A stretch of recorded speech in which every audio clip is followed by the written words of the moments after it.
Welcome to the Boomer Briefing podcast, where we help you solve a critical business issue in 20 minutes or less. I'm your host, Jon Hubbard, shareholder here at Boomer Consulting. And with me today is Gary Boomer. Hi, Gary. Hello, John. Gary is the founder of Boomer Consulting, and we have a really great conversation in play here today. And it's revolving around how to grow your higher value CAAS services, right? Talking about CAAS services is certainly nothing new in our profession. But Gary, I think you have some interesting insights around how firms should be thinking about growing these. So my first question to you is just to kind of set up the why is it important for firms and firm leaders to really grow and scale in this area? Well, John, there's a lot of changes happening with technology. We talked about disruptive technology a year ago, and then in the past 9 to 10 months, we've talked about the pandemic.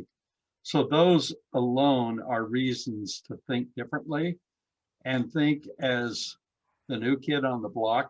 You're starting your business all over. It's not that you have all this compliance business and it's going to be there forever. So I would say the challenge here is mindset. The tool sets and the skill sets can be acquired pretty easily. But if you don't have the right mindset, it's hard to take advantage of the tool sets and the skill sets that are out in the market today.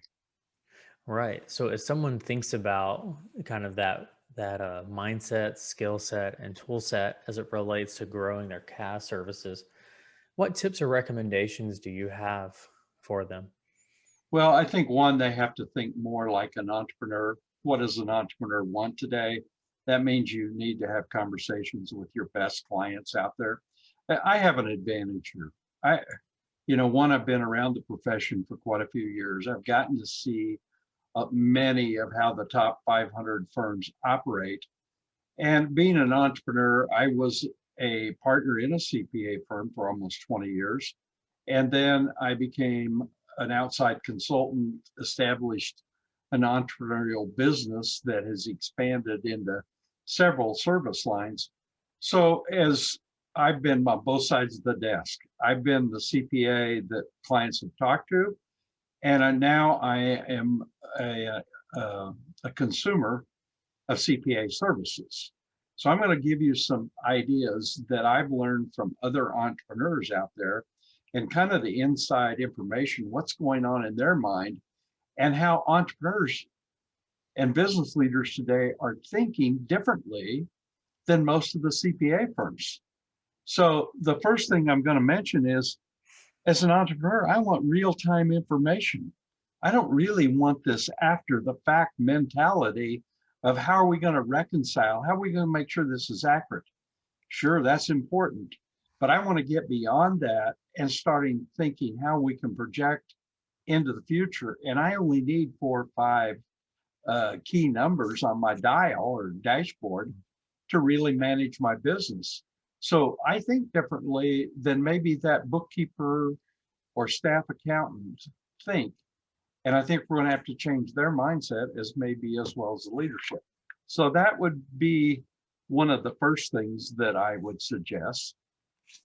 No, I think that's good. And I think you kind of raise an important point that, a lot of firms' clients out there, they are entrepreneurs.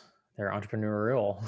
And the desire for these types of services, they're out there. You just have to have the conversations. You just have to change your mindset, you know, um, around that. And so as you think about, Gary, or as our listeners kind of listen to you kind of give some advice here around that mindset, skill set, and tool set, what other advice do you have for them?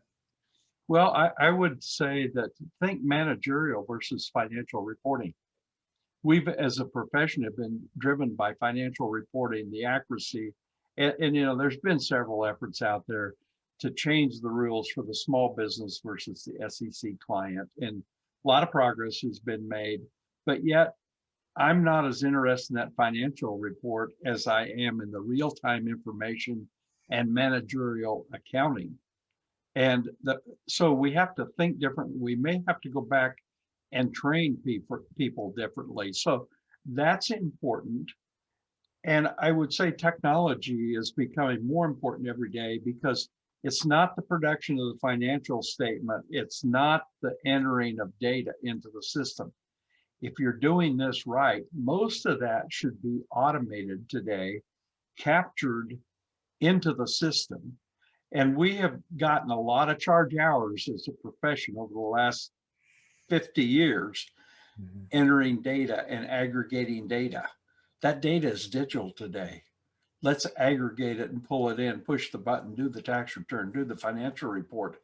But let's use our brains to really take that data and show the client what it means and how to better manage their business. So input and output automation is important. And the other technology thing that I would say is AI is getting a lot of talk now. There's even ethical talk about it, but forget the ethics. And I know as a CPA, that's hard to do.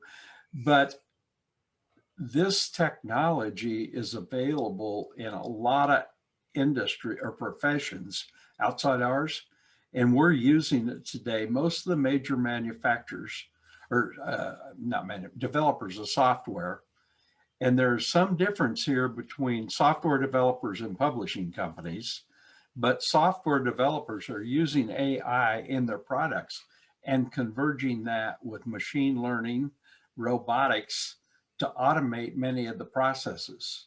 And we've never seen the advent of Lean Six Sigma like it is today, not just in accounting firms, but in old line manufacturing. We're going to see more manufacturing come back to the US because they're using lean principles and they can apply those and automate them today.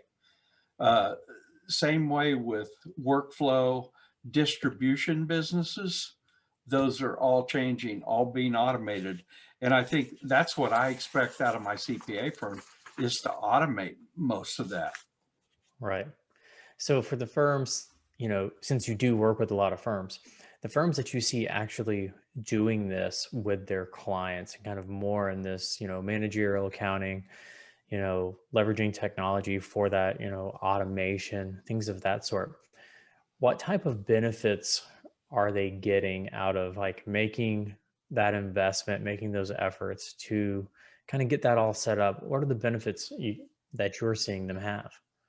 Well, sourcing is, it's been around for a long time. And in our profession, when I mention outsourcing, they think of India back 2004, 2006, and how the profession really dug their heels in. And we even created some regulations at the IRS to have to notify clients if we use those resources. Neither good nor bad. I'm not going to get into that debate. But what I'm telling you is that clients are looking to source their accounting services because they have unique abilities that are different than accounting. And I think we as accountants can source services, but also our small business and business clients are doing that today. And if we have the right people, the right processes, and package and price these services, they can be more affordable and more valuable to the small business client than them trying to do it themselves. Right. Absolutely.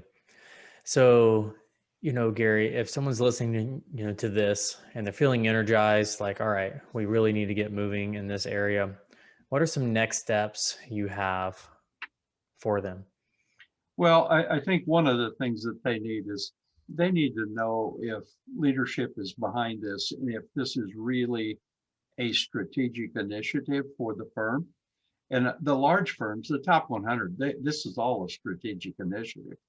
So the game then is figuring out who's going to be in charge of this, making it a priority, giving them authority as well as responsibility, developing a plan, communicating that plan, building out the team, and really determining what services they're going to put on their menu and go to their best clients and talk to them. You know, Market research is best when done with a check writer. Right. Everyone has opinions, but not everyone has the ability to pull a check out of, or write a check or Right. say yes. So I think that's a very important concept. And we're going to have to value sales and marketing more in the accounting profession in order to get this done. It just makes sense that people trained as professional sales and marketing can do a better job. That's their unique ability. Hmm. And we have kind of taken orders rather than sold and marketed and given value added messages. Our websites kind of need to be redone. Our marketing programs need to be redone. And the who that knows how to do that probably doesn't have CPA behind their name. Right. Nope. That's a really good point. And I love your comment about talking to the check writer. The type of conversations you and I are having here are the type of conversations check writers want to have at clients, right? It's these types of conversations, and that's where their time is worth more, than the dollar, so to speak. And so having these conversations is just really vital. So Gary, I know you're putting a lot of content out about this topic and, a lot of other topics. Where, where can our listeners find you on social media? Well, LG Boomer on LinkedIn and also Twitter. I don't use Twitter as much as LinkedIn. Also, boomer.com is a good resource. My email is lgboomer@boomer.com. Don't be afraid to send me a question or email. My role today at Boomer is dot connector. I like that term better than visionary and strategist. But I think what we're seeing is the convergence of multiple areas come together so that we're offering higher value service to our client. And, I mentioned Lean Six Sigma. 2 years ago, we determined that Lean was it's actually longer than that. Lean was a strategic service. A year and a half ago, we determined that Lean with technology, where they converged, was a more valuable service than just looking at the process. And I mentioned how manufacturing and how distribution. Well, we have a little manufacturing and distribution, quite a lot in an accounting firm. Right. So I've never seen a time where lean and technology coming together it's going to provide the greatest return on investment, almost like marketing and sales. And those have been two areas that we really haven't focused on as much as we could. Everyone talks about pricing and the new business model. Yes, that's important, but talent's important, technology is important, leadership's important, processes are important, and how you grow your business. It's just the five basic columns that we have in the Boomer Advantage. And I think there's no silver bullet. It just takes the who's and hard work. Absolutely. And Gary, thank you for mentioning your social media. For those listening, please feel free to reach out to Gary with questions. Also, Gary does have a monthly column on accountingtoday.com and has so for many years. So, check that out. That's where he's putting out a lot of his kind of future and leading thoughts there as well. So, Gary, thanks so much for joining us on this episode of the Boomer Briefing Podcast. My pleasure. Have a great day. All right. Thanks, everyone. And we have a new episode coming out next Tuesday, so please stay tuned. Thanks so much.